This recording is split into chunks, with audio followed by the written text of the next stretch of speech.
Y'all gonna share the live, share the live. Get some eyes.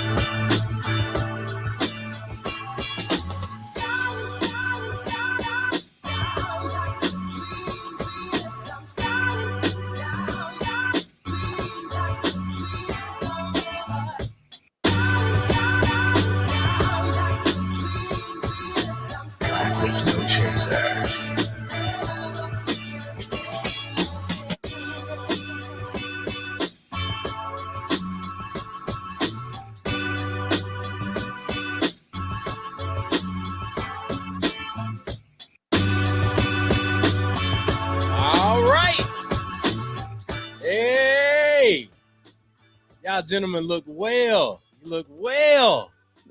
Yes, yes. Yeah. Hey, man, you look. That's a very nice hat you got on there, sir. Thank you very kindly, my brother. Cunning. Thank you very kindly, my brother. Thee I love. Yeah, is that a Reed Enterprises production right there? It is a Reed Enterprise production. Shout out to Thad Reed and the whole Reed Enterprise production. Yeah. Look, glad to have you here. And brother CJ, I see that you are here and you're looking well. You're looking very minty. Is that a Black with No Chaser production? Hey, this is very much so a Black with No Chaser production. Let me move that out the way, man. This is from the collegiate line. It's a new drop, man. Hey, from the one and only DJ George Chuck. You know what I'm saying? So I'm really excited about it. We got somebody new to add to the swag, man. Look at this guy. We got Fam you in the swag now. Fam you in the swag now. Stop playing, man. This is huge, man. It's huge for everybody. You know, we got prime time, man, at J State, man. We got the King James, bro. King James working with the basketball team. That's right. You, bro. Designing gear, bro. It's really up. It's up for HBCUs now. We got Chris Paul at North Carolina Central University, attending school. We got Mr. Swoosh himself, bro, over at North Carolina A&T, man, 4.0 grades. On the golf team. So it's up for HBCUs right now, man. I'm happy to see it. Happy to be on with you brothers. How y'all doing? Look, glad to have you here, man. Glad to have you here. So look, let's do this. Let's everybody take a moment and let's see if we can get a few more eyes on our conversation before we dive into it. And if you're watching with us right now, ladies and gentlemen, we are live on Black with No Chaser. My name is DJ George Chuck. We got Karamu, DJ Unpredictable 601, Cunning, CJ Lawrence, and Cirillo Monego. We are all graduates of HBCU. Yes, sir. We got FAMU, we got Tougaloo, we got JSU. Yeah. Look, I need all of the people that are looking at this right now. We're getting ready to have a conversation about the number one football recruit in the country decommitting from Tally Ho to Thee I Love. Look, I like Tallahassee. I like T-Pain. Right? I like them. But this is great news. This is some real live disruption. And I know that we throw that word around in the Black with No Chaser circle. Like we're disruptors. But we've got one of, I would say, the most notable alumni in DJ Unpredictable. One of the most notable alumni active. So as we talk about Travis Hunter decommitting from Florida State and heading over to Thee I Love. Yeah. How does this make you feel? And then tell us about some of the rumblings in the alumni chats and groups and text threads and all of that. Yeah, so listen, man, the entire Tiger Nation is excited about this commit that is on its way to Thee I Love Jackson State University, 1400 J.R. Lynch Street, located in Jackson, Mississippi. Come on. Yeah, I'm going to put the history out there because that's just how we roll at Jackson State. But listen, man, Jackson State is no stranger to greatness, all right? We have 4 NFL Hall of Famers that came from Jackson State University. Come on. We have a Hall of Fame coach now by the name of Deion coach Primetime Sanders. So that gives us a total of 5 currently. 5. So with this guy, yeah. My guy Jay Walker would say, "Give me 5." There's your 5 right there. All right. So with that being said, man, I just believe for HBCUs across the world, it's our turn to get our licks back. You know what I mean? That's just how I feel about this thing, man. It's our time to get our licks back. With this guy Travis Hunter committing to Jackson State University, man, one thing I could think about is the importance and value of friendship. This is bigger than Travis Hunter, ladies and gentlemen. This is much bigger than Travis Hunter. What do you mean by that? So what Travis Hunter has done has now opened up more eyes to his peers. Letting them know that we can be great at a HBCU. That's right. I love it. Now look, Cirillo, I see you over there on mute. CJ, I want to get you in, and then I want to definitely talk about the upcoming rivalry that I think will continue to go and grow to bring Chaplain Larry Johnson into this. But CJ, from your perspective as the CEO of Black Men No Chaser, what do you think that this type of action does, and what does it mean to the culture?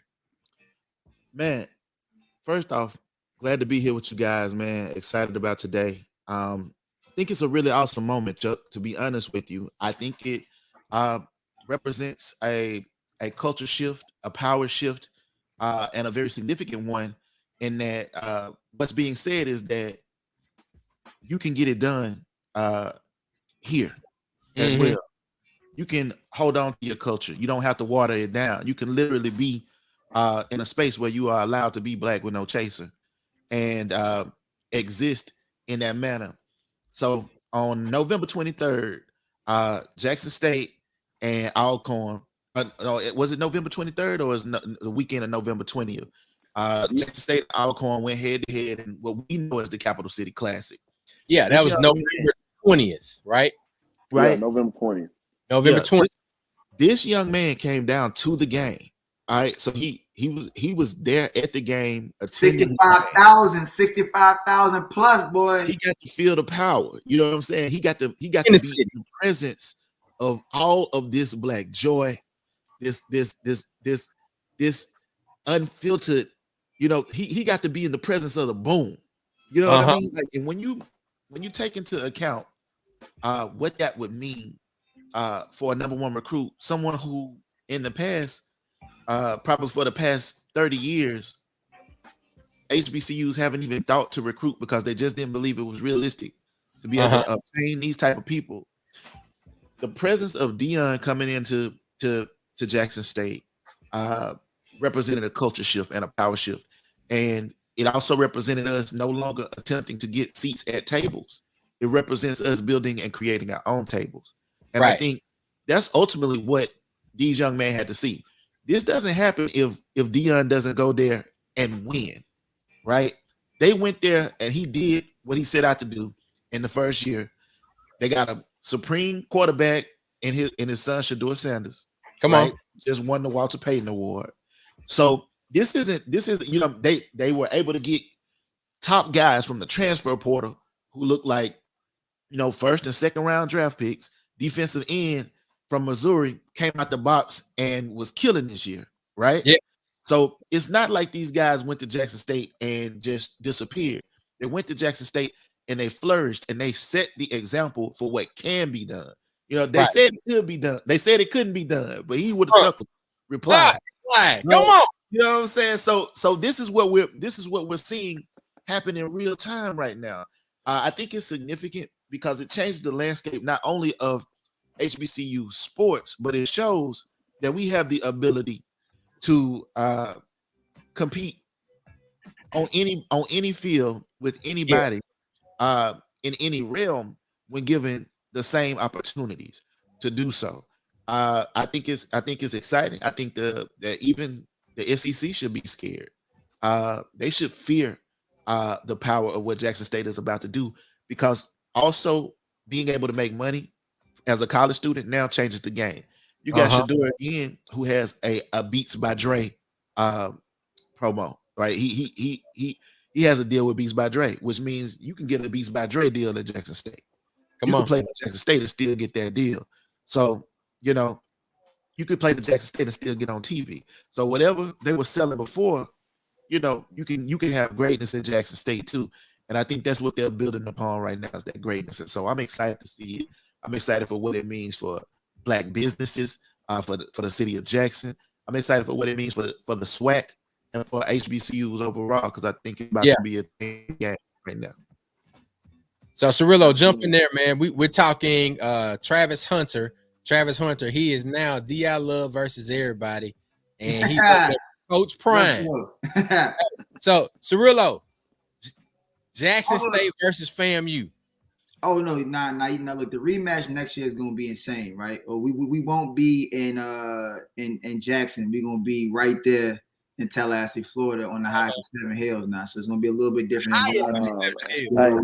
First of all, it's gonna be in Jackson this year either. That's true too, though. That's true too. That's true. That's very true. Very true. What I will say though is that, like, before we get to the FAMU and Jackson State rivalry, which I've enjoyed, and we've lost some barn burners, to be honest, man, in the last, I would say, 4 or 5 matchups, bro. I was able to see, I think, 2 of the last 5 games, and you know, I mean, down to the last seconds, those games actually go. And we was on the losing end on all of them, to be honest. And so shout out to J State and just the coaching staff and the fans and the community. You know what I mean? It's all love in the end. But what I will say is I want to tell a quick story. And it's really going to bring full circle about what CJ was talking about. I was on the campus of University of Washington, UW, the Huskies, Pac-12, right? Okay. In a room of, you know, athletes, all Black males from, like, I think from juniors to down to freshmen. Yeah. And I asked them one question. I said, man, I went to HBCU, right? I said, what keeps y'all from going to HBCU? They're like, resources and the ability to make it to the league and grab endorsements. And I think that the most critical piece to all of this happening, man, is that now Black athletes don't have to go to big D1 schools to get multi-million-dollar deals. And if you a guy like Frank, who just signed over to J State, you already got 2, 3, 4, 5 mil coming in the bank already in anticipation of what you will be on the collegiate level. And then I think the second point to be made is that most oftentimes it's not the skill position players that we can't line up, like, you know, line for line with big D1 schools. It's in the trenches. And if we can shore up, you know, football, and we can shore up the D line and O line and get right in the trenches. If you look at FAMU, 6 of the box to row finalists or awardees came from FAMU. We got 2 DBs that's probably going to be in the first 2-3 rounds come out of FAMU. In fact, one of them, number 5, I forget the brother's name, he may just be in the first round. He was that damn good this year. And so if you look at the skill position players across the board, you look at what we can bring to the table. And look, Black folk always had skill folk. We know this from jump, from playing schoolyard football all the way through high school and college. That's just what it is, right? But when we can shore up the trenches, I'm telling you right now, you watch out for the SEC. You know, from the SEC all the way through the Pac-12, Big 10, whatever, Big 12. I mean, honestly, it's not going to really be. It's going to be a real problem, because now you're looking at, you don't have to wait. Endorsements is the biggest factor in all this, and we've been trying to get to this for ages, because we knew that our young boys coming through, the young men coming through the system, all they needed was to see that dollars and cents can be made by going to HBCUs. And I understand that the reason why they didn't go, but now that we're getting resources and we show we could pack out 65,000 plus, and you see the parking. If you've never been to a J State game and you've never seen the parking lot of J State, or Alabama A&M, or Alabama State, or FAMU, or whatever the case may be, you ain't been to a tailgate. I've been to them. Hey, buddy. Right now, going down to Tuskegee. Yes. Going down to Tuskegee. Oh yeah. Tuskegee be lit, man. I'm gonna give it to you from the perspective of a person that has now worked at an HBCU. I'm doing business with HBCUs. Yeah.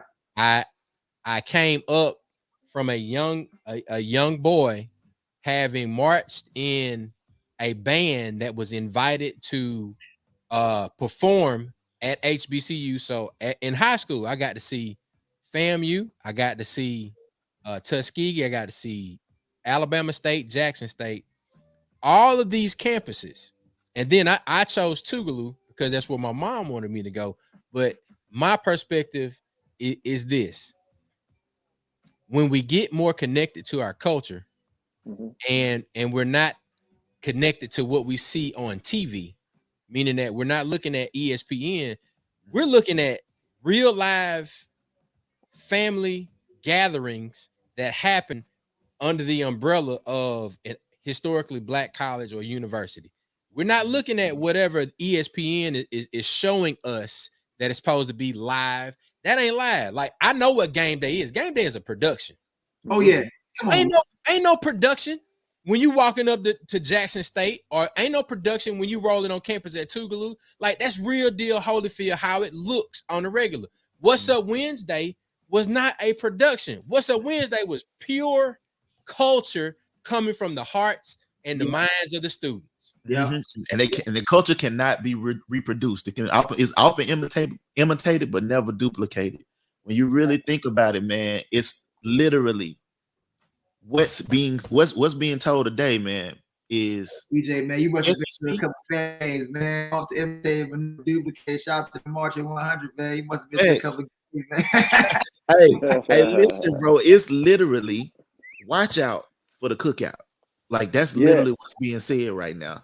And it's not just, you know what I mean? Like, Jackson State has the ability not only to sell culture, but they can sell winning now. A winning culture, a winning coach. You the number one DB in the country. You the number one wide receiver in the country. Who better to come learn from than probably the number one DB of all time? All time. But also a DB who also played wide receiver, who played baseball professionally. Like, literally, there's nobody maybe on earth more influential in that football space that can talk to you about how to make your money in football, and how to develop your persona in football, and how to win, and how to be a winning football player. So when you think about that, it's literally, you know, and the shift that we see happening is not just happening at Jackson State. Yes, got TSU that just got Eddie George. You got FAMU who just played in the tournament, and you know, was a FBS. I think they only lost to Jackson State this year. That was their only loss. That was 9-6. That was 9-6. It was tight, boy. It was tight. Right.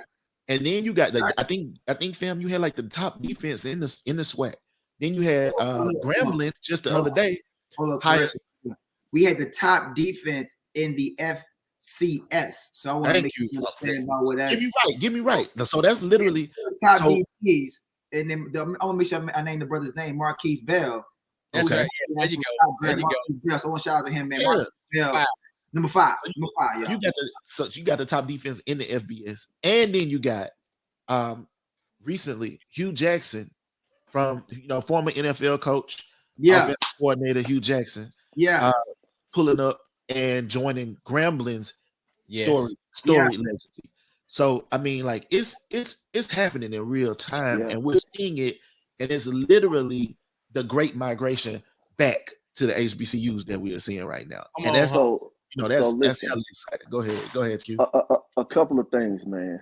Number one, all these other power conferences are now uncomfortable. That's number one. Oh, big time! Come on, call it out. They are now uncomfortable. Number two, this thing is a process. Yes, it takes everybody from the front of the house to the back of the house to make sure we continue to get guys like Travis Hunter, Shedeur Sanders, Shiloh Sanders, and all these other top recruits worldwide, whether they're coming out of high school or the junior college, right? Yeah, transferring over. When I say the front of the house and the back of the house, I'm talking about the dorm director. I'm talking about the lady that handles your admissions into the college. Hello. Down all the way up to the head coach, to the president. If all those people are not on the same page, making sure these students have an outstanding experience, it ain't going to work. talent ain't going to matter because they're going to have a horrible experience and they're going to say, you know what, I'm going back over here.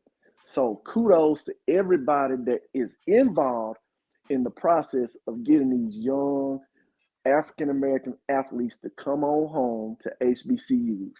I mean, the most recent Heisman Trophy Award winner looks like the brothers that I'm looking at on the screen right here. Right. So young men that are watching this, big brothers, big sisters, uncles, aunties, mothers, and fathers, you have a responsibility if you have an athlete in your home. You have a major responsibility to expose them to other things, not just saying HBCU only or this side only. Take them to all that stuff. Let them choose for themselves. Right. But, going off of what CJ said, this young man came to one of the biggest games of the season.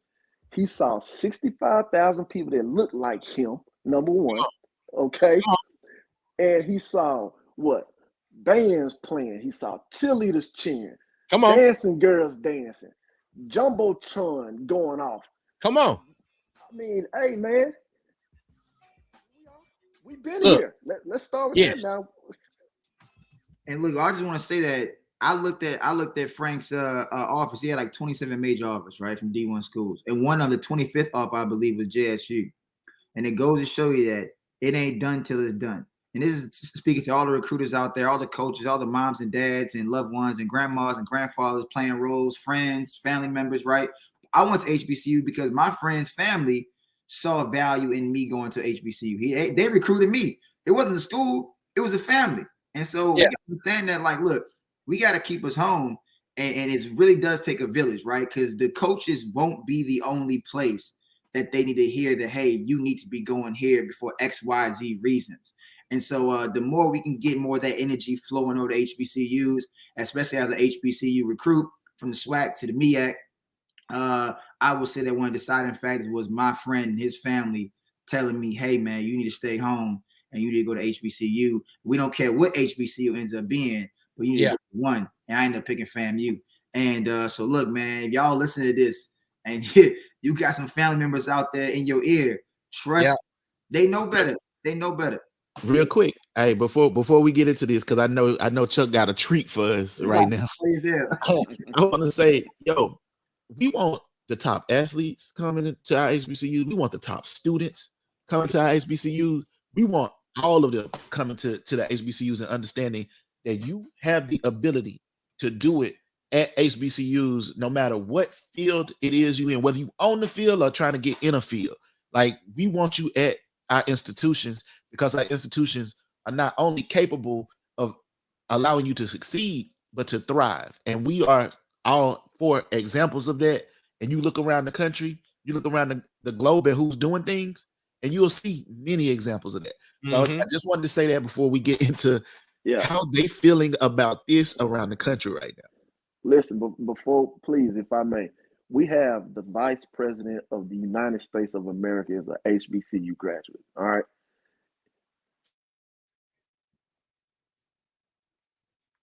Hold on. You froze up? No, did you freeze? He real froze. But I'm a name here right now to all the young athletes out there.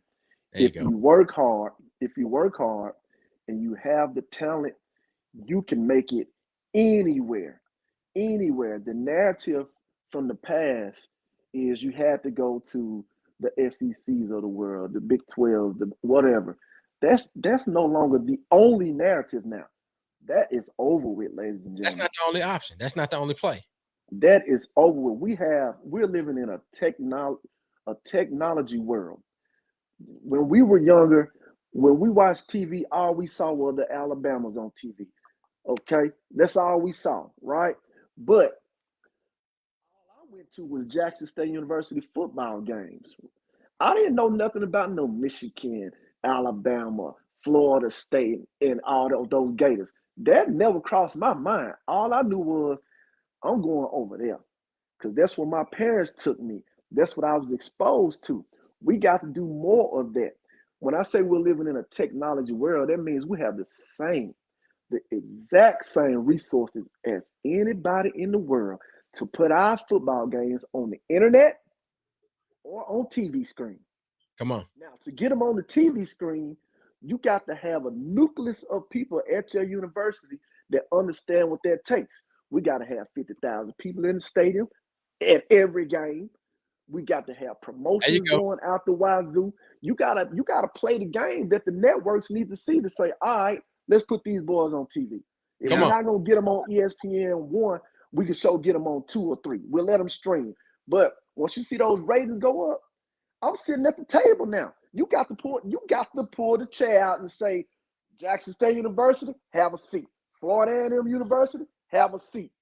Can't close your eyes to us no more. It's over with. Look, if it's one thing that I know that SWAC schools, MEAC schools, the CA, like the SWAC MEAC challenge and the CIAA is one thing that those schools definitely have. They have fan base and they have fan loyalty, and they know how to energize their fan base. And we saw that this year with all of the HBCU classes. Go ahead, jump in there. Food, Chuck. My guy from FAMU, I'm sorry, your name is not coming to me right now. These major corporations ain't no fool, god doggone it. Pepsi was the sponsor for the SWAC championship. Cricket Wireless. Yeah. Man, when Cricket Wireless came out, folks laughed at them like, what the hell is Cricket Wireless? I'm with AT&T. I'm with T-Mobile. Cricket Wireless is cutting the check, ladies and gentlemen. These football teams are flying to football games now. We're not riding the bus everywhere no more. We're talking about HBCUs, Pepsi, Cricket Wireless. And to even go across the street, you got Megan Thee Stallion just graduated from an HBCU, Texas Southern University. Yeah. On Popeyes commercials. This girl went to Texas Southern. Got her own Nike workouts.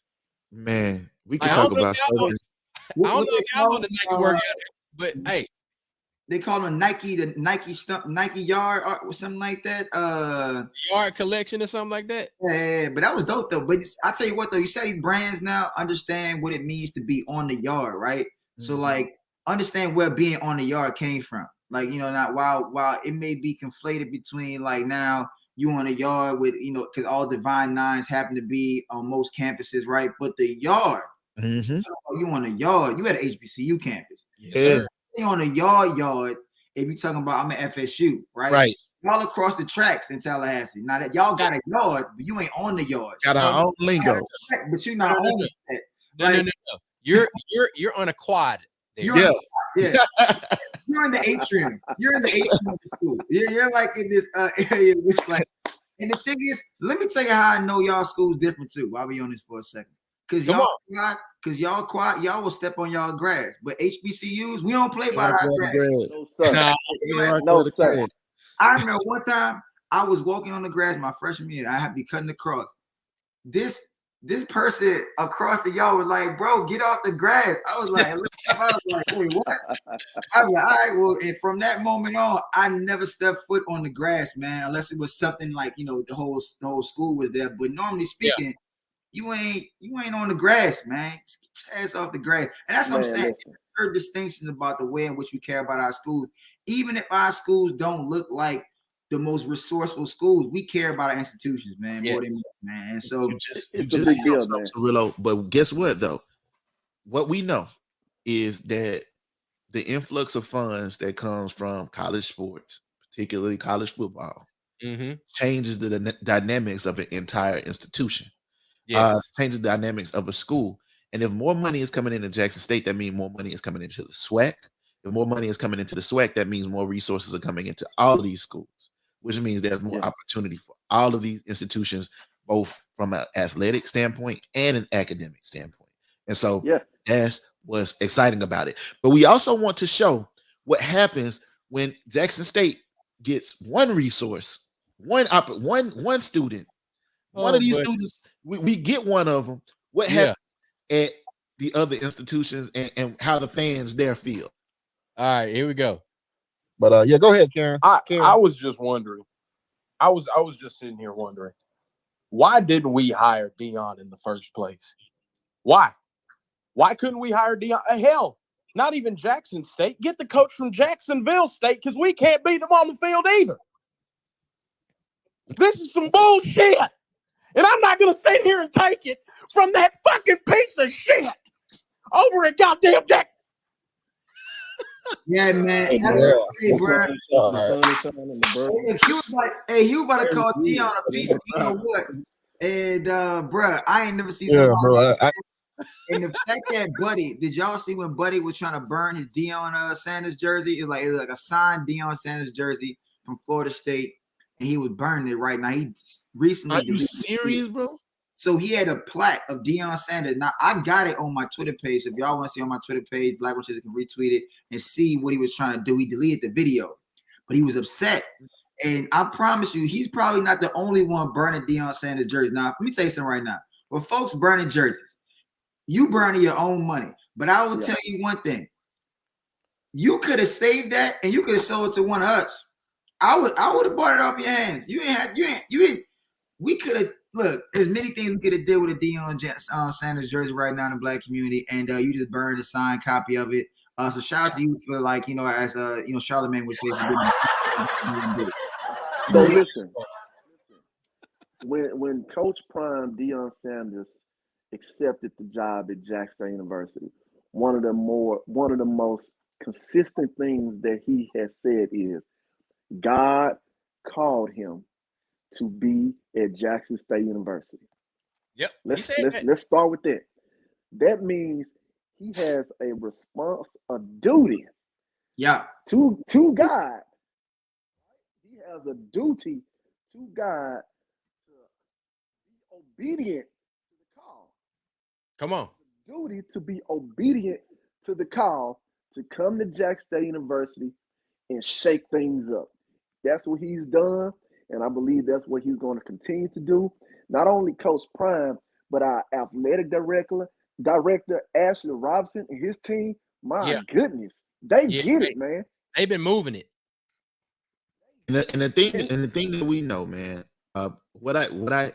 what you just said about this being providence, about this being something that these men have been called to do, is important, because what we know is that when we start to do something and do something well, they start to go after what we do. And so I believe that these men understand that what they're trying to build is bigger than anything that can be built at any of those institutions that might have more dollars, that might be able to show some glitz and glamour.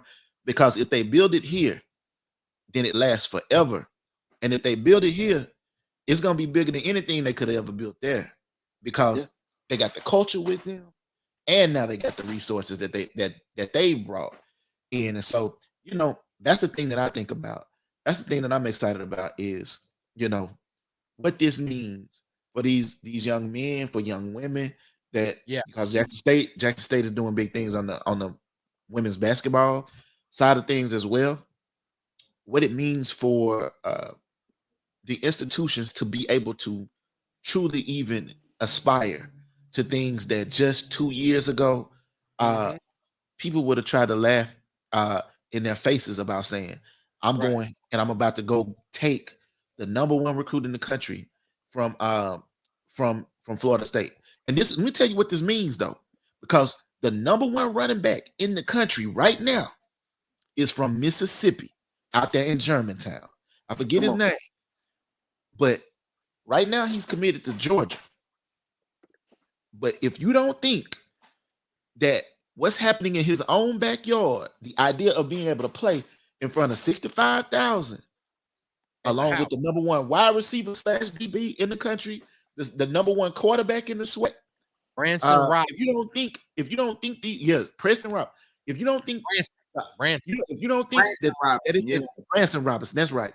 If you don't think it's viable to him in a way that it maybe wasn't yesterday, a way that it wasn't a few hours ago, then they got another thing coming. And I promise you, Georgia got to be in his ear right now. I'm talking about you already know. Let me tell you something, brother. Let me tell you all something. Nothing against this outstanding DB from FAMU that is definitely on his way to the NFL for sure, and I wish that brother well.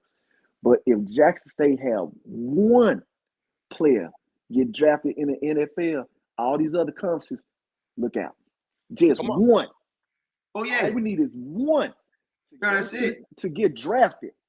And all them other kids, Man, I believe watching it's that gonna happen. stuff. Their defense end getting drafted. In 7 rounds, we can do it right now, y'all. We can do over and under. Over and under, right? Over and under. HBCUs being drafted in this, just generally drafted in the 7 rounds of the NFL draft. I'm calling over 5 for sure. Over 5 for sure. Yeah, I mean, you're gonna probably have 2 for FAMU off break. But I say over 5, man. I think some folks gonna be coming from Jackson State. I think you got Prairie View probably gonna have somebody in the mix. Alabama A&M's quarterback was Alabama A&M quarterback making it look. Now drafted, we'll see, because it's gonna be a tough class for quarterbacks, man. That's the only thing about like the needs of the NFL right now. What teams need, they got a lot of quarterbacks coming out. It's going to be like highly up there on the board. But when we're looking at the sheer talent, I think we're gonna look at least over 5. And if you can show, like you said, Karamu, that if they can have one come out, because I think that the story has always been said that nobody can get drafted. First of all, that's not true, because when I was at FAMU from 04 to 08, we had 2 get drafted.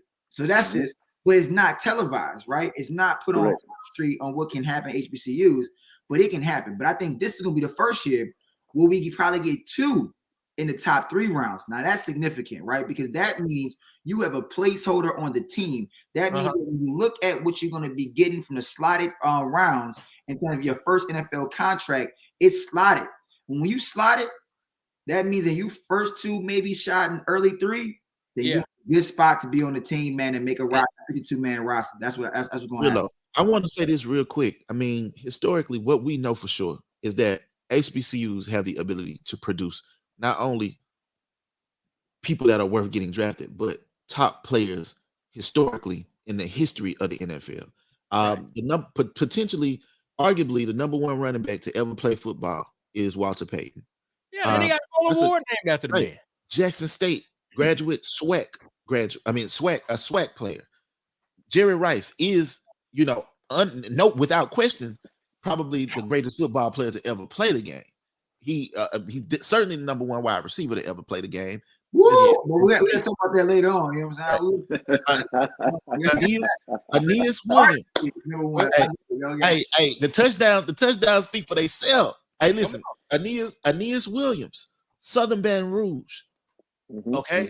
You talking about Steve McNair? You talking about so Aeneas was a cornerback. Michael Strahan, one of the probably top 5 defensive ends to ever play the game. Bullet by Hayes and FAMU, man. Don't forget about Bullet by Hayes, though, bro. You know what I'm saying? Bullet Bob, one of the coldest wide receivers to ever play. So, and I know that's the more distant history, especially to young men like this. But Donald Driver, but then you have even more recent guys like the brother that came from Tennessee State that was a cornerback that got drafted in the first round. That was probably about 10 or 12 years ago. But Jimmy Smith, there are really, really good and talented players that can come out of these programs. And I think when you what Karamu said about the digital divide essentially being something that can close the gap for us, technology, Deion's celebrity, but also the ability for us to be able to tell stories differently now, and let people inside of what's happening at Jackson State in a way that they can see on a daily basis and follow on a daily basis as a recruit. It's different. Yeah. Different. So listen, man, just business 101. The money has always been available to HBCUs. That's number 1. The money has always been available to HBCUs. And this is what I mean. Business 101. If Billy Bob is a billionaire, he's sitting back watching, where do I invest my money? Oh, Deion Sanders as the head coach over there at Jackson State University. They need an 18-wheeler. Hey, baby, cut the check to Jackson State University so my name can be all over there. That's what it's all about. Yep. Deion brought himself. He didn't change. He brought himself to Jackson State University. His whole self too. The people loved it. He brought all the cameras. He brought all the pomp and circumstance. And the people said, cut the check. This man is on an Aflac commercial with Nick Saban. Okay? My guy. Nick Saban, Deion Sanders. I'm looking at the TV screen. That's my coach. On the national publication with Nick Saban.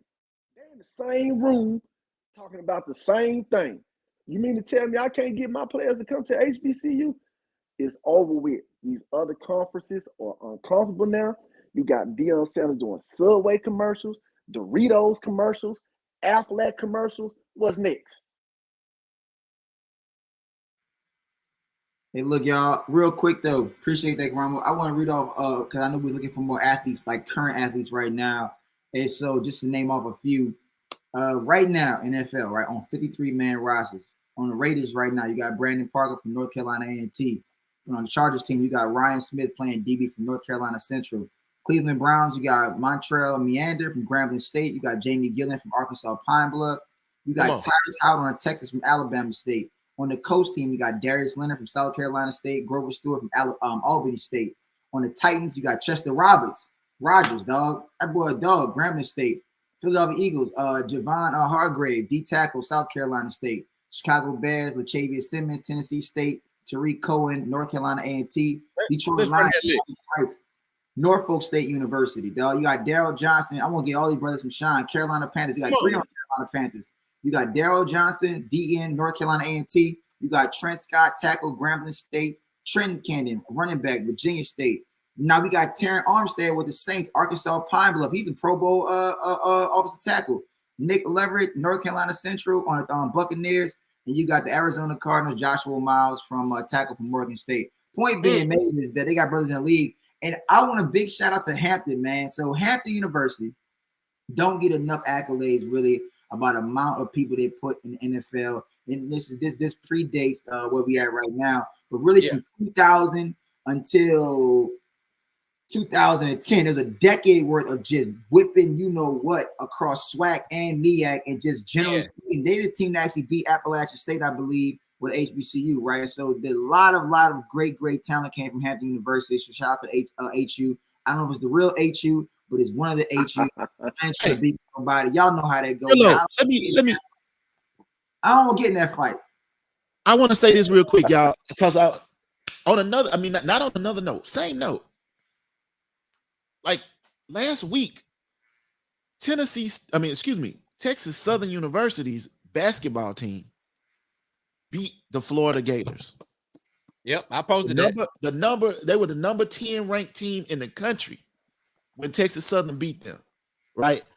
So we need to be putting it on the map. Shaquille O'Neal's son, Shakir, I believe, attends Texas Southern as well.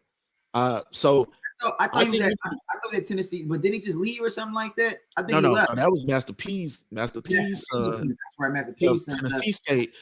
I wanna at some point I want us to talk about that and how that was handled too, and how it could have been handled better. On his end. And how I think he should have. I wish that he would have been more patient in how he went about it. Because I would say this. That was a blow to us the way that it was presented and framed. But this is the Tennessee State winning. I mean Texas Southern winning right after that. Yeah. And now Jackson State doing this week was moving it right, shifting it back in the right direction. In the way that he should be, in the way that it should be done. Yeah. What you got? Do we have any more responses from other conferences that we can comment on? Was that the only one that you had? That was the only bit of video that I had, but I'm pretty sure that wait about a few more minutes into the day, it's gonna be a whole. Now the Twitter comments. Oh, matter of fact, let me see if I can pull some of those up. I guarantee you, if you go to Florida State Florida State football fans on Twitter. I believe I'm not sure that that's the exact fan base page.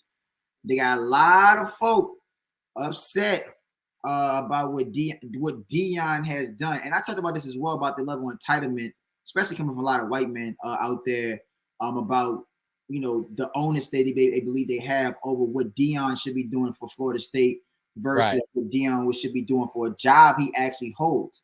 That's like me asking you if you work over here and that's your competitor, and I'm saying, but you used to once work over here, but forget about where you work now and who cutting them checks to you. You need to make sure you always take care of us. Come on now. Man.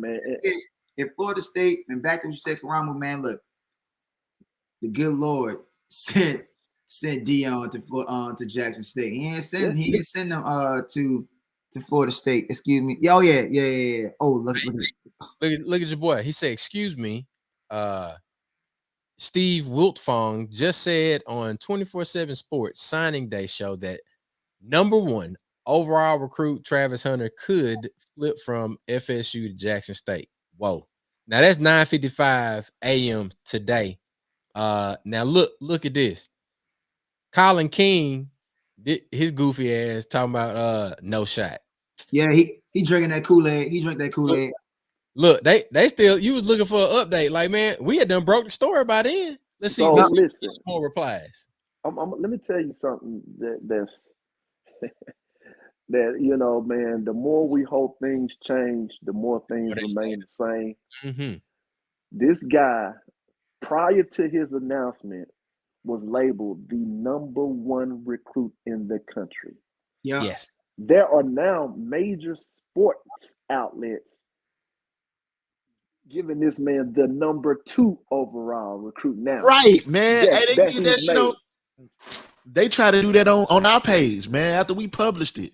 All of a sudden, he went from the #1 overall, #1 receiver, and #1 cornerback in the country. Hey, yo, CJ, you remember what we had? You remember we had published about when John Lewis was passing away, and we knew when John Lewis passed away, and that and this goes back to really about respecting Black media, being sources, real credible sources, right? When you go under our post and go, how the hell should you all know before we know? First of all, though, this is coming from a Black institution. Of course, we gonna know before you know.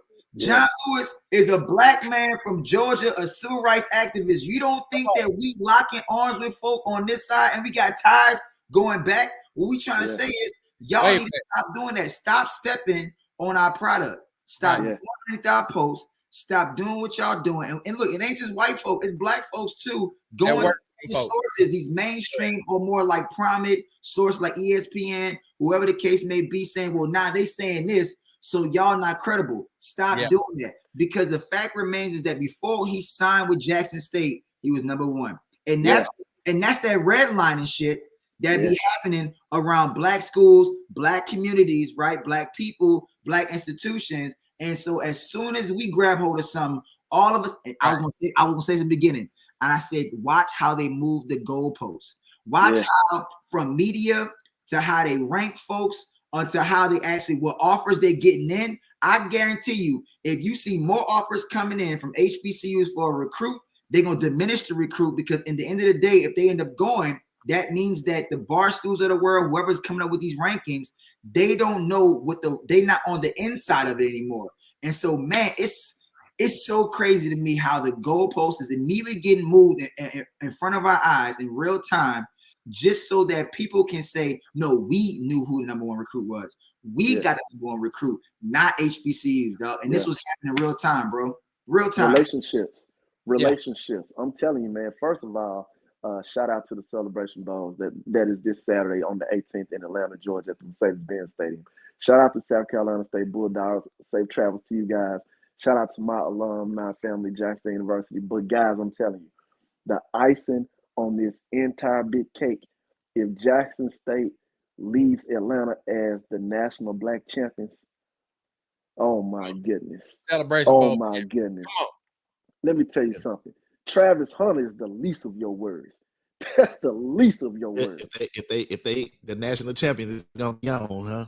Like, what about them kids that's already at your school, Jack? Yeah, I And mean, again, relationships, friendships. This guy probably has friends back in his community that's Yeah, watching him saying, "Hey, where you going? You going to Jack State? Well, I'm All going to right. Jack State I'm too." about to pull up on Jackson State too. How you think them?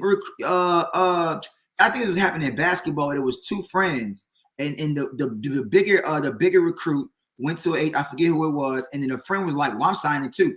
Like, and they weren't on the same team, but they were friends from AAU basketball, travel ball. Yeah. They knew of each other, and they were like, Right. "Where you going?" "I'm going over here." There's You definitely know they talking, man. it's a ripple effect that happens. Them kids It's got a text cycle. threads. They got the Snapchat groups. They got all Yeah. of these means of communications where they're sharing their Right. experiences about what they've seen when they go to these different Yeah. campuses, relationship Bro. that they've developed with these coaches. All Yeah. of that is being shared amongst these young people. It's a cycle, man. And I'm just saying, it's and this could go for any HBCU, but I'm gonna speak for mine. It's our time now. It's our turn. That's all Yep. it is. It's Yes. our turn. Yes. And I'm here for it. I'm here for all of it. Make sure you go and get your The I Love versus Everybody on the website. Karamo, he'll be dropping that link. Damn you versus everybody. Can we get Hey, let's go, Skrilla. Hey, make sure everybody? Highest of Seven Hills versus everybody. You know what I'm saying? Now I'll tell you what you want to be. Hey, look, Black or No Chase. All day, Nah, every all day, man. All day, man. But you know what? I'm so proud of that brother, man. Brother Hunterberg. Early congrats to you in your career.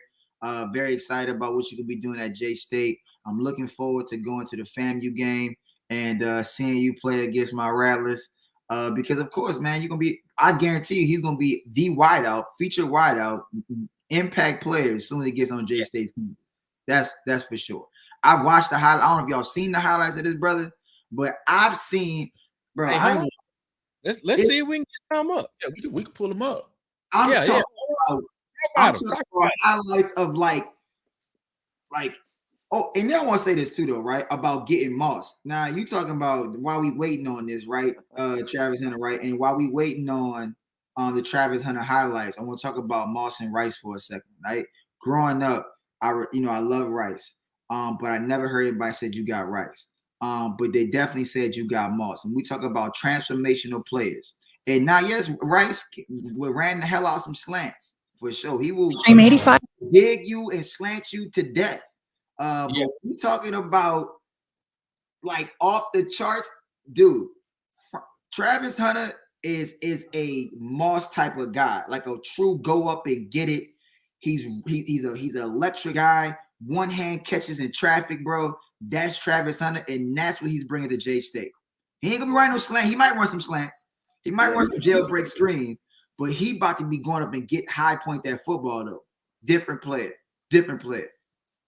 Here we go. All right, let's see what we got here. We're looking at 5-star Jackson State commit Travis Hunter goes off in the Georgia 7A state championship. These are highlights. Looked like this was just posted yesterday from Max Preps. Yeah, we out. Look at this boy, man. Oh man, come on. Yeah. He got that energy too. He got the energy. Oh, he got that. The moxie is crazy. We out. Yeah. Oh, major miss. Yeah. Come on. That's gonna look good in the navy blue white jersey right there. Yeah, Hey. man. Y'all gonna almost have me go get a damn jersey. That's what I was just about to say, man. Just think about what that's about to mean, man. Touchdown right there. And then they can get paid for their jerseys too. You know, Yeah. they can make money off of their jerseys. They talking about bringing college football, the football game back in a few years. Yeah. NCAA college football. So I'm telling you, I mean, man, they're gonna be able to make money off that too. Off it's their the likeness. whole process. Man, It's the whole process. It really is a game changer to have the best player in the country. That You have all of us. If he would have went to Listen. Florida State today, I bet you they would have been changing him to number 2. Oh, let me say this, man, and shout out to the pregame show, which is a podcast for Jackson State University football program. Social media plays an important role in today's society, right? We all know that. Man, listen, Jackson State University's communication department, social media team, in my opinion, are killing the damn game right now. Oh, yeah. They are blasting everything Jackson State University across the internet daily. Daily. So when you got kids that are watching these social media clips, IG and Facebook and Twitter, like I said, it takes a nucleus of people to have the same like attainments to go out and have these guys like this Travis guy. It's like, you know what? I'm coming to Jackson State. You saw that move right there. You saw the move. You saw it. Throw the ball up. Go get it, young man. Oh my God, bro! Like, and so listen, what we're watching right here, there's a number 2 or number 3 recruit that's going to go to the FAMUs or the Alabama A&Ms of the world. That's going to say, I want to kick this guy's ass. So what does that do? That just elevates the conference. Now you got top dogs going to other schools. Right. Hey, because look, here's the thing. We never shy away from the smoke. We never shy away from a challenge. Like we up against the trouble meter squarely face to face. I think everybody is going to want like, oh, this the number 1. All right, let me line up against my coach. Let's put in the work. Let's put in the work. Yeah, I want them out there. Let's go, bro. I'm gonna be honest with you, man. In a lot of ways, because this came as a surprise today. It reminded me of when LeBron James made the decision to leave Cleveland to go to Miami and join Dwayne Wade and Chris Bosh. Very similar. And they formed the Heatles. It gave me those same vibes. I got a chill like when I was trying to, like when I first got news of it. Like I got news of it before it was announced on Bleacher Report, before ESPN had it, before any of them had it. We were ahead of it, and I was like, I'm trying to get this out, but I was so nervous typing it, not because of anything other than what it meant for the culture. But if this is true, if what I'm hearing is true, then this is a complete game changer for the culture, because it means everything that people have been talking about for years. If people just, we've been saying for years, if they just come back to the HBCUs and make them competitive, if they, we can build our own things, we can have our own things, and we can be this, we can get on the TV, we can be competitive. And so the notion that the best player in the country, the person who before today was unarguably, unequivocally the number 1 player in the country, decided I'm gonna be the one to spark the revolution in this way. It gave me chills, man. And so I'm excited for what it means. Yes. Because I don't believe that this is the only thing that if they were working on him, I don't believe he was the only thing they was working on. Oh yeah, I believe that this is the ripple effect. Like it's like, what my boy from the barber say? So listen, man. One of the great things that HBCUs have is a foundation called family. You know what I mean? We have this family mentality where, come on in the house, sit down, get a plate to eat, stay the night if you need to. Do you need my vehicle to go handle your business? Sure. Be careful. Go ahead. Here's my car. You know what I mean? When you have that mentality in an HBCU, man, that's very important. These kids need to know that they can leave home from 1,000 miles this way and come over here to 1400 Jolin Street and get that same feeling they had 1,000 miles the other way. That's just a big deal to me. You got that "what have you done for me lately" attitude, and it's he blanked out. There you go. Yeah, it's about to come back. Come on back, Karamu. Come on back. An American start. Am I back? We good? You're back. Yeah. So I was saying that you have the "what have you done for me lately" attitude that is present not only in HBCUs but PWIs as well. My thoughts are at times, when you go to the PWIs and you have these African American star athletes, You're good as long as you're running, catching, and passing, and tackling. All right? Once you can't do that for me no more, I ain't got nothing else for you. Yeah. I think we're the opposite at HBCUs. If you drop a pass, fumble the ball, miss a tackle, throw an interception, we're going to love you the same if you was doing just the opposite. You know what I mean? That's why I feel like we as a community got to stay on the job. Stay on it. You got to stay on the job. We cannot get timid. We must remain resolute and persevere all this stuff and continue to bring that Black excellence to HBCUs. And I think this is a good moment, really, a shout out accounts like Support Black Colleges, HBCU Pride Nation, HBCU Culture Shot, all these different accounts that's really like helping organize the culture to where like it's not just about Jackson State or FAMU or Tuskegee or Texas Southern. They putting all HBCUs on the map, which is very important. So they got a lot of people, a lot of young folk. I think Karamo, you talked about the importance of social media and what it's done for these athletes, right? And being able to broadcast their talents. But what social media has done simultaneously is these athletes are also get to see what's happening at HBCUs while having to never go there. And honestly, like they get the real feel. When you see the yard and you see what's going on with Divine Nine, you see the bands, you see the actual like what the community's looking like, right? You like, I could probably be a part of this. And then you mix in a winning program, what Dion is doing, right? And what we're doing over at FAMU. All of a sudden, you go, damn, like, well, hold on now. Like, the coach is there. The winner's there. Well, you know what, then? I could possibly at least give them a look. Before HBCUs wasn't even really getting the look. Now, and the real big test is, can we recruit from the West Coast? I think that because these kids out there never get to see. When you grew up in the South, and my mama went to Southern, my daddy went to Xavier, I'm an HBCU grad, right? Like, so it was in my blood to be a damn near HBCU grad. But these kids on the West Coast, it's going to be interesting to see if we can go by-coastal, because we got the Northeast, Southeast region of this country and some parts of the Southwest. But we can get up in this Northwest and this Pac-12 conference and start siphoning off some of those players and bringing more of a whole nation coming together support HBCUs. It's going to be very, very interesting to see. And again, what Karamo said, talking about the pressure, they're uncomfortable now, man. When you guess what? Players. So guess what? So shout out to the MEAC commissioner. Shout out to the SWAC commissioner, because they figured it out.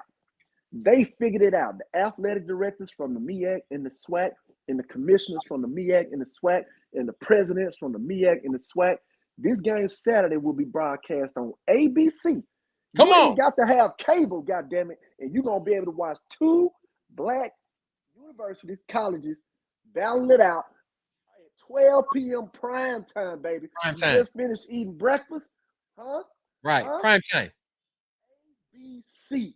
That means they have, when I'm talking about I'm talking about all the people that were involved in making this thing happen have proven to the HBCU, to the ABC network, put us on the damn TV screen. Yeah, I mean, watch ratings go up.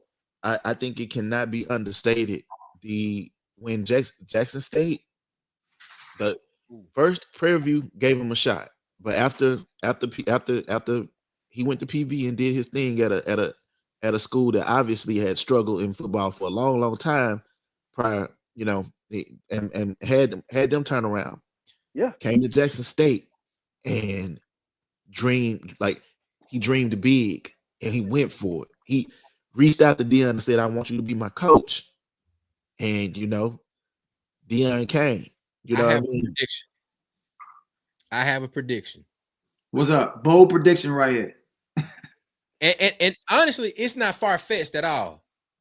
This is the prediction, and it goes to Karamu's point about how do we reach young people, future college athletes on the West Coast and in the wee corners that are outside the reach of the South.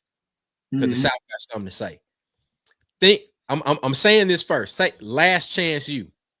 Think about all those athletes that end up at East Central and Independence University and all of that, right? I can guarantee you that Dion, Coach Prime, Barstool Sports, SMAC Entertainment has enough footage for a show that is the opposite of Last Chance U. Jackson State University, Florida A&M University, Mississippi Valley State University, Alabama State, Alabama A&M, all of these HBCUs, Tuskegee, they're not last chance places. They're first. This is first choice. Mm-hmm. So guess what? This is first choice. That show is coming very soon, and Jackson State is going to be that school. When that show hits, here's the benefit of what people have been saying about Dion being at Jackson State University and all other HBCUs benefiting from it. When that highlight or that show comes out on national publication, Jackson State played 12 games. They didn't play themselves. That means in that broadcast, it's going to be some other schools being highlighted. Am I right? Hello. HBCUs. Hey, let's go. Let's go. I mean, dog, FAMU, man. I know I'm talking a lot about FAMU, but it was a crazy year. It was a historic year with FAMU in terms of coverage. And same thing with Jackson State, man. When Pepsi brought us on, and a friend of mine, Lanier, I don't know if y'all know Lanier, man. He went to J State as well, but Lanier sent me the commercial, the Pepsi commercial, featuring FAMU and the Sonic Boom, right? Marching behind the Sonic Boom, and that was big, right? That was huge for both schools. But all HBCUs, but FAMU and J State are literally taking on the mantle of HBCU culture for whatever rhyme or reason, probably because we just whipping ass right now. But what you see in the locker rooms, man, when I watched some of the clips of Why Not Us, and you see the culture of the locker room, right? Mm-hmm. You don't have that going on, and collectively. Right, in big time and quote unquote Big Five football, right? Not the whole damn team. You got your folks on the team you cool with, but it ain't the whole damn team. And when I saw that, man, I was like, whoa. And the thing is, if we can get it on mainstream ESPN, because ESPN Plus, you gotta have a little, you gotta purchase that. If we can get our schools on ESPN. And we don't have to and our kids don't have to see, or don't have to go to ESPN Plus and have to pay extra amount of dollars to get there. Because now we talking about privileged versus not unprivileged, right? Yeah. You have to pay for it, but you can't pay for it. Access, right? Time, right? Access. And so the more access we get, the more winning we do, the more top recruits. We ain't got to be on ESPN Plus. Right. Access. They don't want to. That's right. At NBC, and we're gonna be on these primetime shows. But more importantly, though, dog, we want to see them on Black with No Chasers of the world, right? We don't have to. That's another thing too, though. Going full circle back how we take care of our communities and HBCUs should think about this as well. How do we build up our own media coverage in our own communities and making sure these resources are going back and circulating our dollars? So while we're building them up and getting the recognition, we didn't make sure that we taking care of these podcasts, these media companies that are actually taking the time out to lift up our our beloved HBCUs. Right. That's gonna be another thing that's gonna be happening pretty soon, I think. Hey, let me jump in and say this, man. First of all, I love ESPN, all of them, 2, 3 plus, whatever. I don't care what it is. The ABCs, the NBCs, and the CBSs of the world, the TNTs, the USAs. But I'm telling you, we have a responsibility to get together with my brother over here, my sister over here, and come together in the same room and figure out, you know what? How can we start our own television broadcast to get our HBCUs? We don't have to go through ESPN. We got the same resources. We got some checkbooks over here that can make this thing happen. We can do that. Now we don't have to depend on ESPN to say, well, we can fit you in here, but you got to play your game at 10 a.m. in the goddamn morning. No, we got it. We talk about the Orange Blossom Classic between Jackson State and FAMU. There's a bunch of checkbooks involved in that game, all right?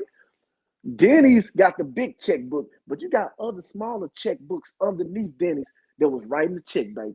Here you go. Oh, yeah. Here you go. Yeah. Because they want their name plastered on all of the stuff. All of it. Man, Look, bro. Honestly, right now, if the best players are coming, the people are going to watch the best players play football. And if the best players start coming to HBCUs, like what I think, we'll do. I don't think this is just a flash in the pan. He's too good for it to be something that ain't talked about for the next 3 years. Because he's gonna be at JSU at least 3 years. Come on. That means that, literally, that's what's gonna I believe is going to start the influx. It's gonna open the floodgates of like, you know what? I ain't gotta go to I don't have to go to Bama. I can go to Bama, but I can go to Jackson State too. I can go to Alcorn. I can go to Dog, before I lose my point, excuse me. You know who need to get back on board? BET, goddammit.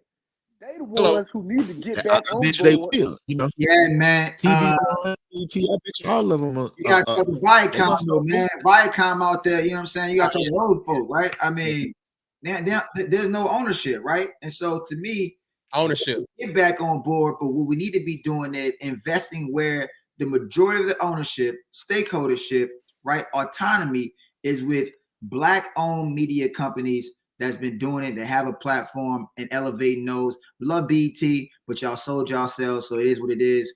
We reached 30 million. But, you know what I mean? But like, yeah, don't get me wrong though. Cool move, but investing in y'all is not investing in our communities, right? Because therefore the dollars ain't circulating no more. As soon as you bring it over there, and don't get me wrong though, BET probably will be in the mix, and they're gonna try and get back out there and really like grab hold some of this market value, market shares. Yeah. But we gotta make sure, and we gotta continue to advocate and work the network and work the community, like you said, on the front end and the back end, doing everything we can to keep all that talent right here in our communities. And that's from media to the moms and dads, to the HBCU institutions, to the communities that's raising these young people, to the goddamn high schools they attending, to elementary schools. And this is why, full circle though, we need the right folks in offices, making sure they bringing resources back to our communities, to where public education is number one, and that people feel fucking loved on, bro. Like we need to have wrap one big hug around our communities, man, and love on each other. And we do that more. It's going. You can't stop this train. You can't stop it. We need more big brothers, more big sisters, more uncles and aunties to stay involved in the youth. Once we get that crime gonna go down. Yes. The violence gonna go down. All this stuff, man. We have taken our hands off of our youth. When I say we, I'm talking about the big brothers, the big sisters. You got to have a big brother to snatch that little brother up and say, "Get your ass in gear now. We ain't gonna do that." Right. We don't have enough of that, so they go out there and they on their own and they let the streets teach them, and that's a disaster. We already know that's a recipe for disaster. We need more. You know what? You know what bothers me, man? When I hear the comment, it ain't that serious. When people be saying it ain't that serious, I don't like that, because I believe some of the stuff that people are saying it ain't that serious is that serious. We just taking the I don't give a damn attitude lately because we don't want to get involved. We feel like it don't affect us, so screw it. Nah, I'm gonna get involved. Show up on our front door, so it ain't our job. You know, we the brothers of Omega Psi Phi Fraternity Incorporated, and we got a duty, brother. We do have it.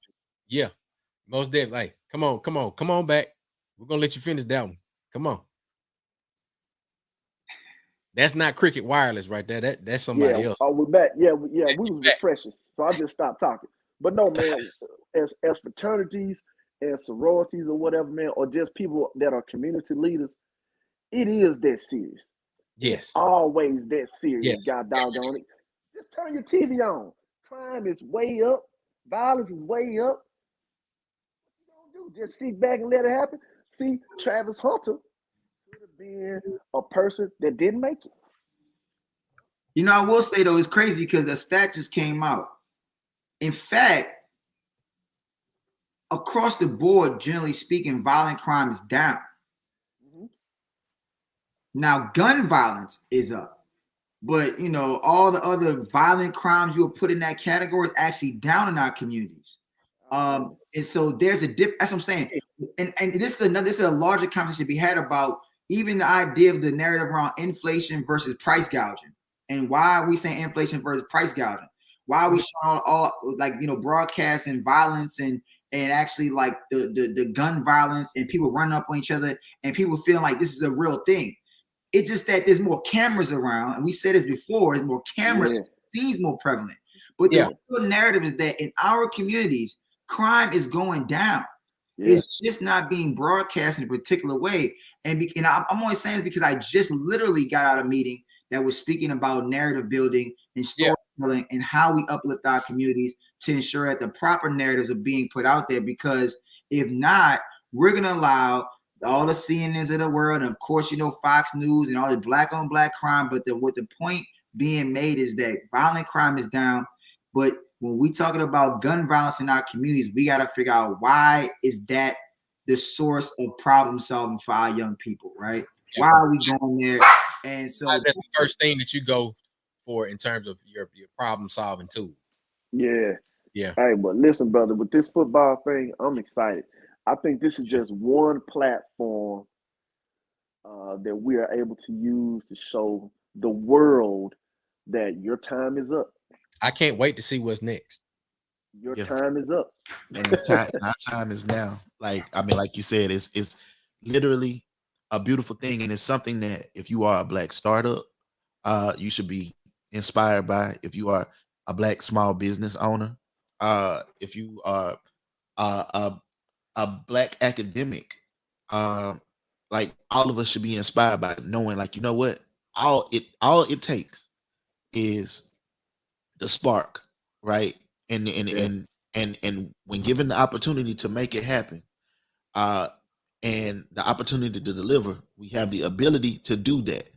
And when the opportunities don't exist, we have to make them. Man, it's a whole process. It's a whole process, man. I got a 16-year-old son that plays football in Dallas, Texas. We know Texas is football country, right? It's football country in Texas, man. Every opportunity I get, I stay on top of him. I say, are you watching the NFL draft? Are you watching National Signing Day? Are you watching football today? I'm only asking him these things because he's shown high interest to me that he wants to go to the pros. So me as a father, I live in DC. He lives in Dallas. I have to use technology, okay? I have to use technology, my resources, to make sure he is not missing the things that he needs to see and do to get to that level. I texted him that, I said, son, the top recruit in the country is a defensive guy. You play defense. Use that as motivation and inspiration. And he looked like you.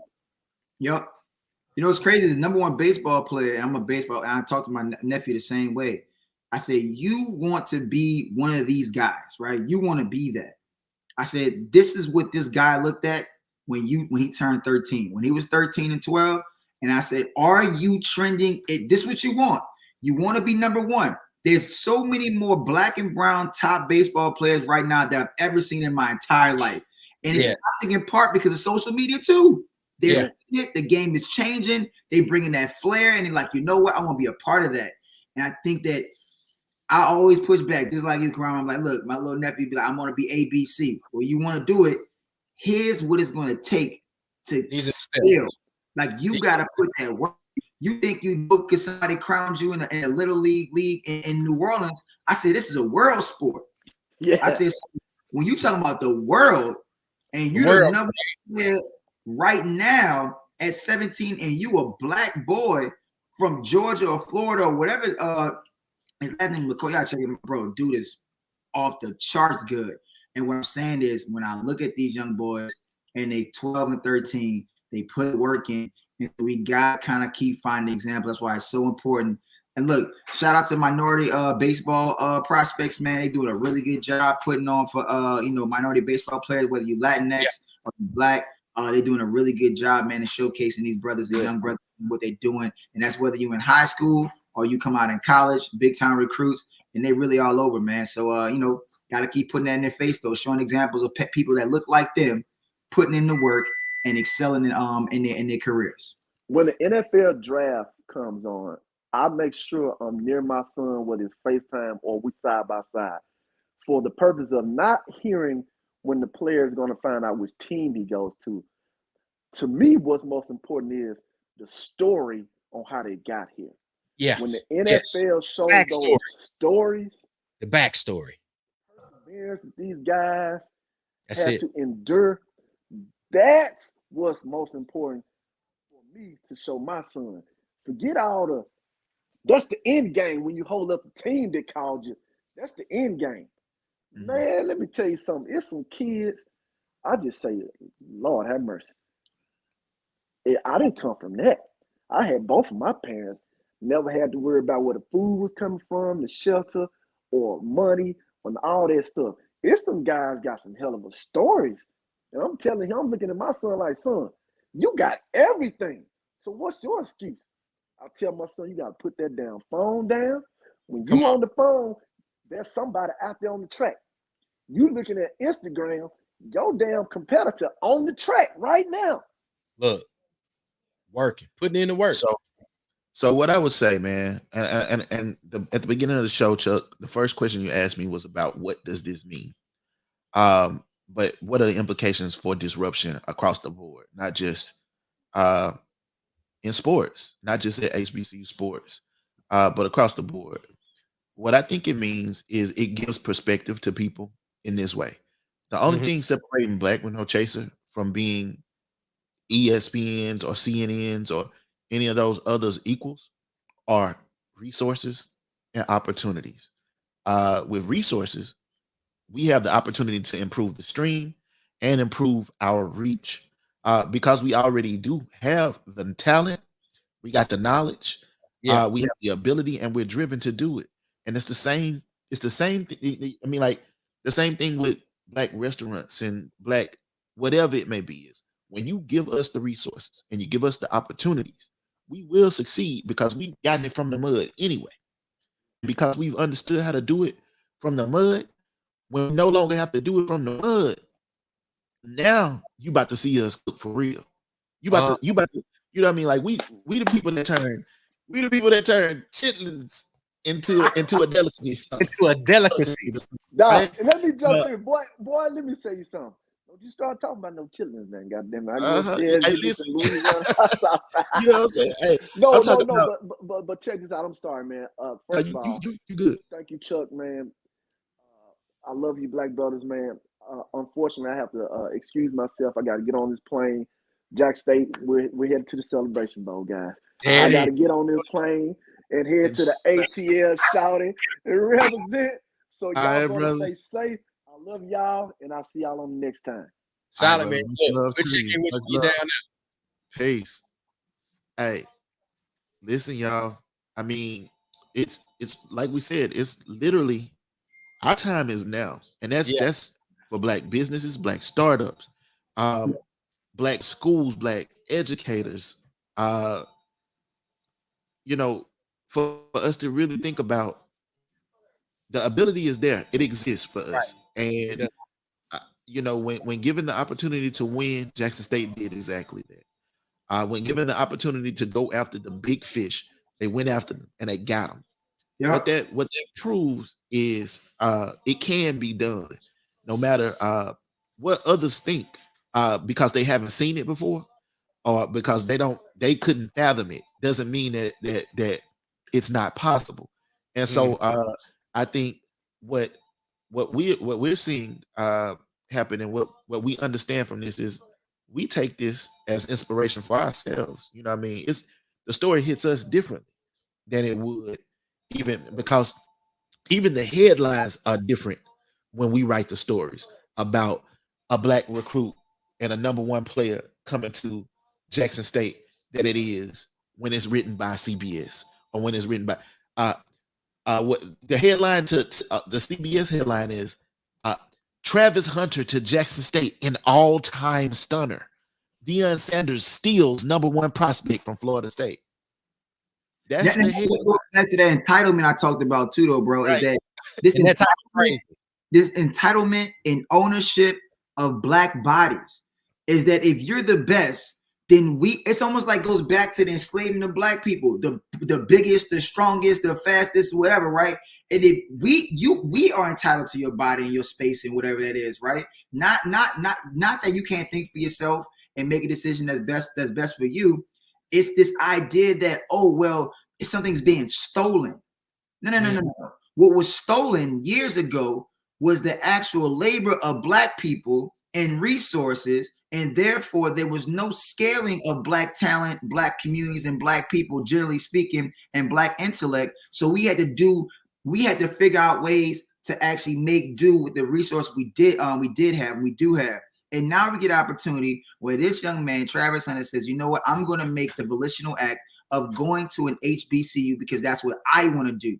I was never a Florida State commit. I soft committed. I verbally committed. I never signed a letter of intent to you. It was always, the onus was on me to pick the school that was best for me. And I want people to understand that nobody stole anything from anybody. Wherever these young people want to go, man or woman, coming from high school, or whether you're in some transfer portal, what they're going to do was best for them. Because guess what?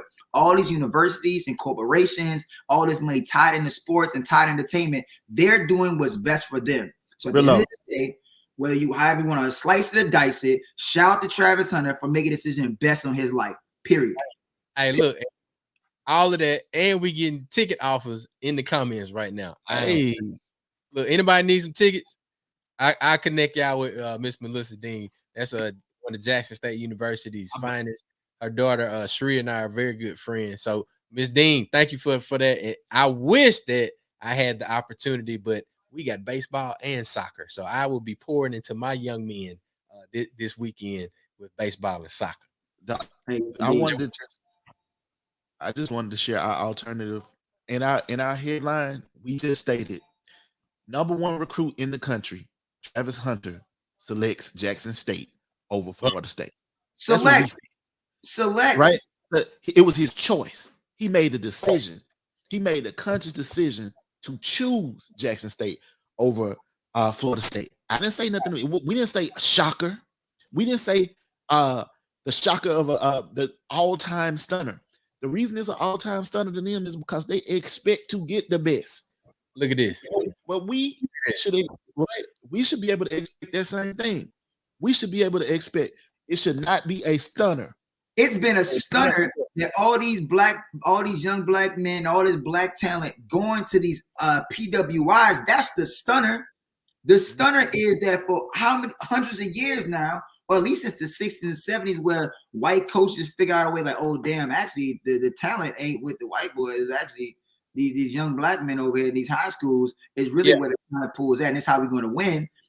Had it not been for that, what you mean? So to me, the stunner is that the audacity of the CBSs and the CNNs and the ESPNs, whatever out there, that this young man was stolen from a community that he comes from, and being from Georgia, and being from Georgia, one of the blackest states in the union, outside of Mississippi, you telling me that he was stolen? No, he right at home where he's supposed to be at, and won't be at the Jackson State game to see that brother play, man. Shout out to Travis Hunter, man. All the HBCUs. I can't wait, man. I can't wait to get to the tailgate, baby. Can't wait.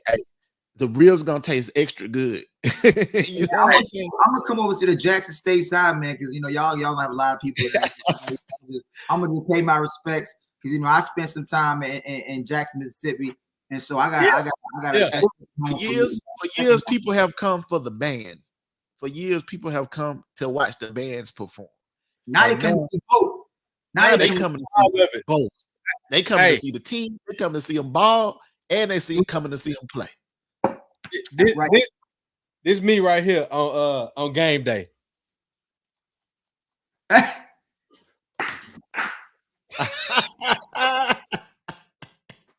Bro, that's me on game day.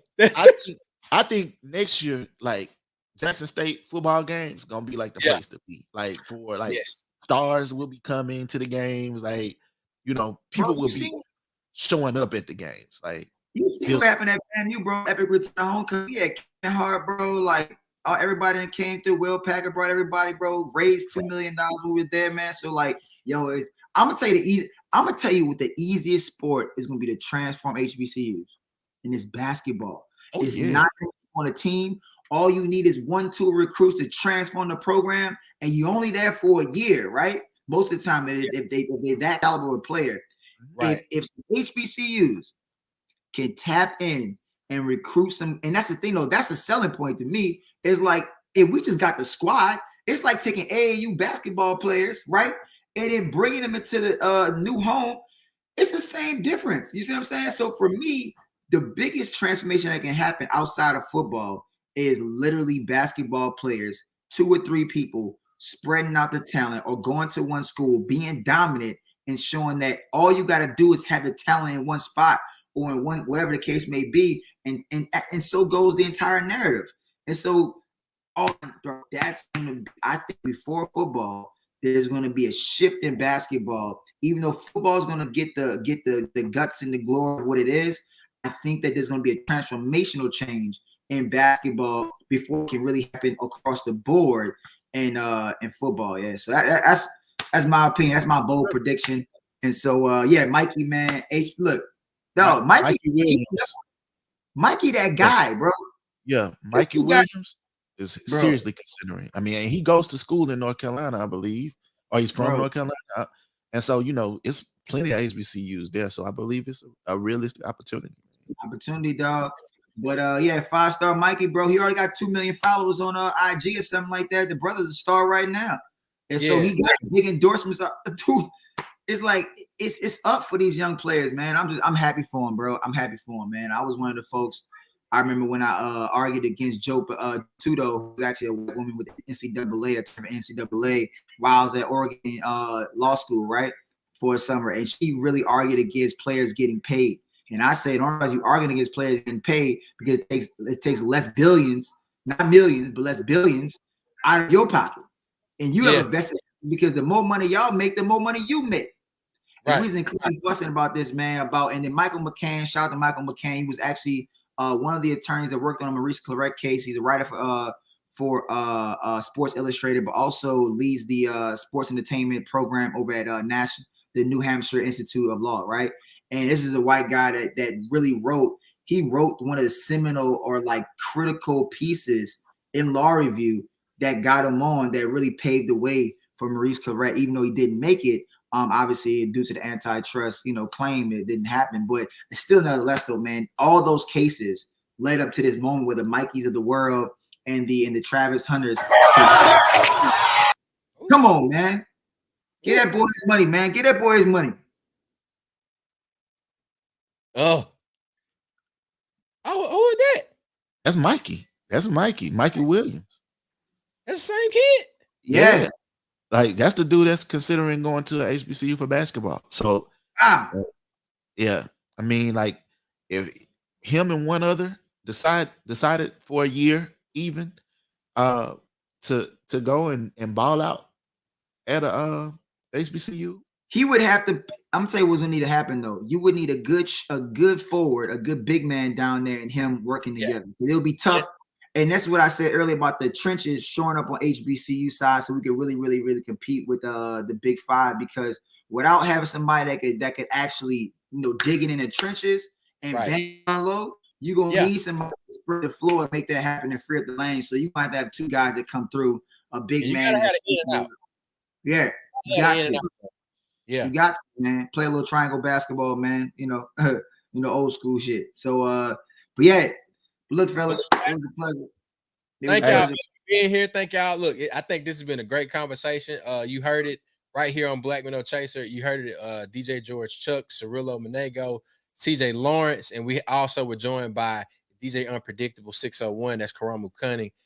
We are rooting for all of our HBCUs, rooting for everybody black. It's HBCUs versus everybody, and we want all the smoke. We want you to be your blackest self. We want you to be Black with No Chaser wherever you go. So your most authentic self, man. That's all we got. We'll see y'all soon on the flip side, and we're gonna get some music on the way out because where we going? We going. Wait. Hey man, y'all tune in on Tuesday nights. I got Nightcap Knowledge Tuesday nights, 9 p.m. Central. I appreciate all of my viewers over there on YouTube for checking in with us. All our viewers on Black with No Chaser, and our folks over there on Twitch. I got Dave. Dave, what up, bro? We'll see y'all soon. Peace.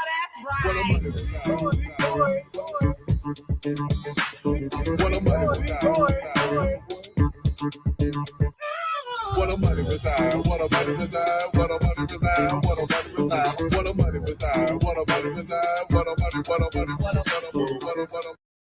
Black with No Chaser.